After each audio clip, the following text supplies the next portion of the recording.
Hello, and welcome to Using ChatGPT to Write Academic Papers, Part 3, Final Critique. We are Kayla Charbonneau and Stephanie Kuntz, and today we'll be discussing a case study whereby AI was used to generate a research article, the issues we identified with the generated paper, and the ethical dilemma of using generative AI for academic writing. The topic of this paper is racial disparities in medical admissions. To generate our paper, we asked ChatGPT to write a 2,000-word paper on the topic of racial disparity in medical admissions, with a clear introduction of the issue, a discussion session evaluating key arguments, a section on future directions, and a conclusion summarizing the findings and implications. We asked ChatGPT to reference all sources and to ensure that the writing follows a formal academic tone and adheres to APA 7 citation style. Throughout the peer review process, many issues were identified across the board, including topics of relevance, factual errors and misrepresentation, the quality of writing, and the formatting. Altogether, the AI-generated article is generally on target and offers a well-rounded view of the topic. Unfortunately, the article misses out on an international perspective, focusing only on American medical schools and disparities that exist therein. Ideally, the paper would have been targeted to Canadian schools. Disparities in admissions manifest differently in Canada than in the United States, influenced by distinct historical, cultural, and political contexts. Alternatively, we would also have accepted a broader international perspective, perhaps discussing disparities between countries and the minorities that exist around the world. Furthermore, the paper is very surface level. While discussing affirmative action, the paper references two legal cases, Fisher v. University of Texas and Students for Fair Admissions v. Harvard. But the paper fails to go into depth about either of these cases, instead opting to skim past this important topic. One major issue with this paper is the use of unsupported claims. Many statements are presented as fact, but lacked sufficient evidence to back them up. An example of this is that minority physicians are more likely to serve underserved communities and provide culturally competent care. While this may be true, there is no citation following this claim, and no specific data, analysis, or sources cited. Additionally, when citations are used in the paper, they often support very broad claims without referencing any specific detail or, again, statistics. Additionally, many of the references that are included are out of date. There was no reference in this paper that was more recent than 2022, and one of the references was even from 2002. The issue is further exacerbated by the overall lack of sources used.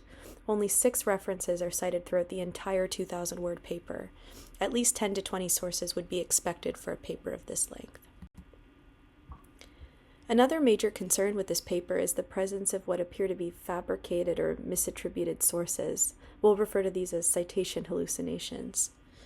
Several references listed in this paper either do not match the content that is sourced or simply do not exist.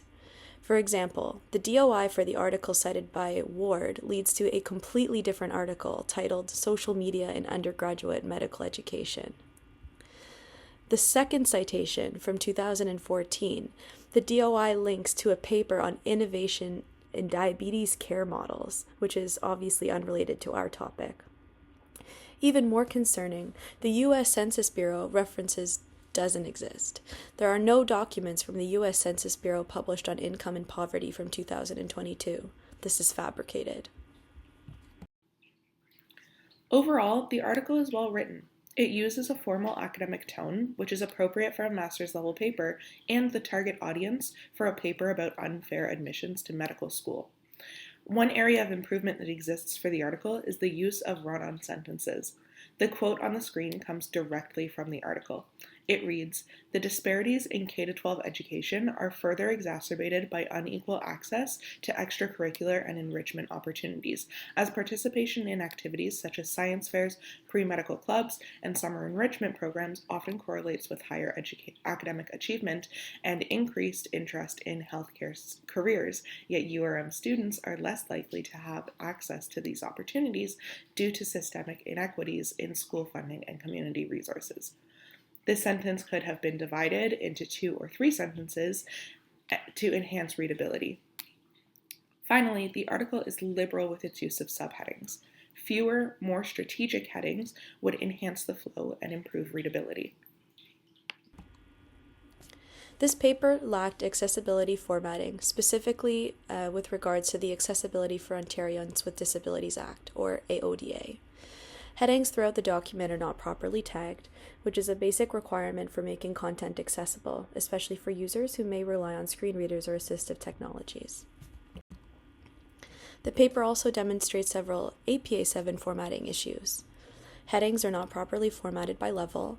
All headers are left justified and use the same style rather than following APA guidelines for hierarchy. Subheadings are not italicized. When it comes to general formatting, there are several key elements missing.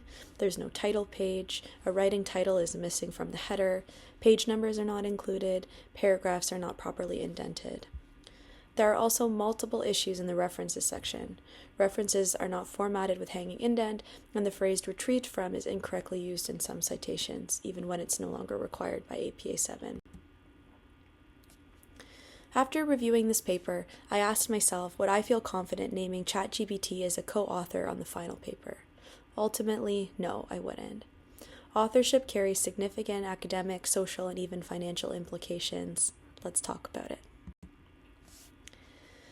According to the International Committee of Medical Journal Editors, authorship should be based on 4 essential criteria: substantial contributions to the conception or design of the work, drafting the work or revising it critically for important intellectual content, final approval of the version to be published, and agreement to be accountable for all aspects of the work, ensuring questions related to accuracy or integrity are appropriately addressed. To be listed as an author, an individual must meet all 4 criteria. While some scholars debate whether ChatGPT meets any of these academic authorship criteria, the most glaring omission is accountability. AI tools like ChatGPT can't assume responsibility for accuracy, integrity, or ethical standards of their work. As Dune, from a publication in 2023, points out, accountability is a core requirement of authorship that only human authors can fulfill. Another important consideration is copyright protection. AI tools like ChatGPT can't consent to publication terms or retain rights over the content they generate. As Stokel Walker from a 2023 publication explains, AI lacks the legal personhood required to hold or transfer copyright. In fact, according to OpenAI's own terms of service, any rights to the content created by ChatGPT are automatically assigned to the user. That means the human user, not the AI, is considered the legal author and rights holder of the material. This further reinforces that while AI can assist in content creation, it can't be granted authorship or ownership under current property law. Beyond meeting formal authorship criteria, academic writing demands original intellectual work. As Dune again in his paper from 2023 points out, AI-generated content is composed of borrowed ideas. It's drawn from patterns and data found across the internet. This is fundamentally different from creating original intellectual content, which requires interpretation, context, and the generation of insights. While ChatGPT can assist in organizing thoughts and refining language, it can't replace the depth of human reasoning that academic work requires. Originality is a distinctly human responsibility. Taking all this into account, this is why I believe ChatGPT does not meet the academic, legal, or ethical standards required for authorship in scholarly publishing. While it might be a valuable tool, authorship remains human regards to accountability, creativity, and ethical judgment.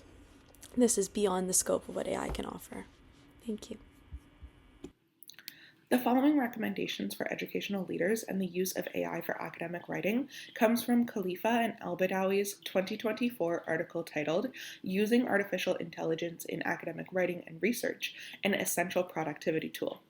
The authors discuss the use of AI as a revolutionary tool for managing complex ideas and extensive information, but they're also realistic about the dangers of relying on AI.